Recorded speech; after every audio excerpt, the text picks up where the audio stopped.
AP 8th class సంబంధించి SCA1 biological science question paper. So ఇక్కడ మనకేంటంటే బయాలజికల్ సైన్స్ కేవలం 40 మార్క్స్కే ఉంటుంది. దీంట్లో కూడా 30 మార్క్స్ క్వశ్చన్స్ ఉంటాయి, 10 మార్క్స్ బిట్స్తో ఉంటాయి. సో ఈ పేపర్ వచ్చేసి చాలా అంటే చాలా ఇంపార్టెంట్ పేపరు. సో మీరు రేపు రాయబోయే ఎగ్జామ్లో నుంచి ఖచ్చితంగా అయితే దీంట్లో నుంచి కొన్ని వచ్చే అవకాశం ఉంటుంది. And stay tune and video skip చేయకుండా చూడండి. అలాగే మీరు ఫస్ట్ టైం మన ఛానల్ని విజిట్ చేయండి, please do subscribe and do like and comment share someone who need this one. ఇక్కడ చూడండి, సెక్షన్ ఏలో మీకు మొత్తము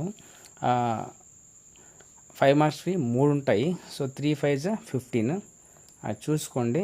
సో ఇది మీకు క్రాప్ ప్రొడక్షన్ అండ్ మేనేజ్మెంట్లో ఉంటుంది సీక్వెన్స్. ఇది మొత్తం సీక్వెన్స్ అయితే రాసి ఉంటుంది, ఫిల్ ద బ్లాక్స్ మొత్తము. తర్వాత చూడండి, క్రింద ఇచ్చిన పట్టములను గుర్తించి వాటి పేర్లను రాయండి. పారామీషియం, మజిల్, తర్వాత నర్వ్ సెల్, బ్యాక్టీరియా, హోటూలు ఇవన్నీ అయితే రాసి ఉంటుంది. చూడండి, third one, you may have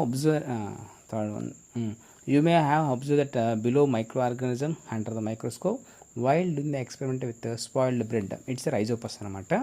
ఇక్కడ name the micro organism given in the diagram ఇచ్చి ఆన్సర్ ఈజ్ రైజోపస్. ఇది చూసుకోండి. తర్వాత to which group does the micro organism belongs to and name the food item on which the microorganism grow and does it grow well in dry or in moist condition. Is it safe to eat infected bread? No. So ఇదైతే ఇచ్చారు, ఇక్కడ చూసుకోండి. తర్వాత section below చూస్తే మీకు మొత్తము choice కిందకి అనమాట. సో 11 1 11. సో ఈసారి కొద్దిగా ప్యాటర్న్ అనేది మారచ్చు చూడండి. సో ఇవన్నీ బిట్స్ చూసి కరెక్ట్ వన్న.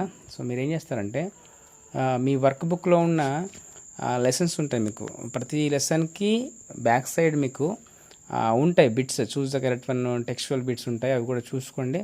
అలాగే ఈ సెకండ్, థర్డ్, ఫోర్త్ అంటే మైక్రో ఆర్గానిజం ఫ్రెండ్స్ అండ్ ఫో and crop production management and reproduction in animals ఇవన్నీ అయితే చూసుకోండి. అక్కడ బిట్స్ అన్నీ కూడా ఏం మిస్ అవ్వకుండా అక్కడ చూసుకోండి. సో డెఫినెట్గా అయితే మీకు అందులో నుంచే మ్యాక్సిమం అయితే మీకు రిపీట్గా వచ్చేసి అయితే ఉంటుంది. సో ప్రతి క్వశ్చన్ కూడా చాలా ఇంపార్టెంట్. ఒకసారి ఈ పేపర్ని అయితే రివైజ్ చేసుకోండి. అలాగే మీకు వర్క్ బుక్లో కూడా ఆన్సర్స్ ఉంటాయి, అక్కడ కూడా చూసుకోండి. సో నాకున్న టైంలో అయితే ఎందుకంటే ఫాస్ట్గా పెట్టాలని ఉంటుంది నేను, సో అందుకే స్క్రిప్ట్ కూడా ఏం లేకుండా డైరెక్ట్గా అయితే పెట్టేస్తున్నా. ఇవన్నీ అయితే చూసుకోండి శుభ్రంగా అండ్ ప్రాక్టీస్ చేసుకోండి. డయాగ్రామ్స్ మొత్తం మీకు ఆల్రెడీ 3 చెప్పాను నేను. ప్లాంట్ సెల్లు, యానిమల్ సెల్లు, తర్వాత నర్వ్ సెల్లు, ఒకటి బ్యాక్టీరియా ఉంటుంది ఒకటి, ఆ డయాగ్రామ్ చూసుకోండి. ఇది సెక్షన్ సి చూడండి, 5 to 10 రిపీట్గా వచ్చిన బిట్స్. పేపర్ అయితే జంప్ అయింది, క్వశ్చన్ నెంబర్ బేస్ చేసుకొని మీరు అయితే చూసుకోండి. ఇవన్నీ కూడా వెరీ వెరీ ఇంపార్టెంట్ క్వశ్చన్స్.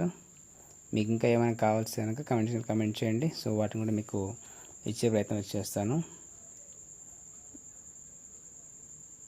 ఈసారి కాస్త ప్యాటర్న్ దీంతో పోలిస్తే కాస్త ప్యాటర్న్ అయితే చేంజ్ అయ్యే అవకాశం ఉంది.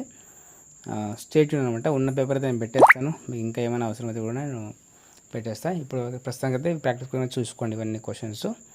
సో డెఫినెట్గా అయితే మీరు ఎక్స్పెక్ట్ చేయొచ్చు.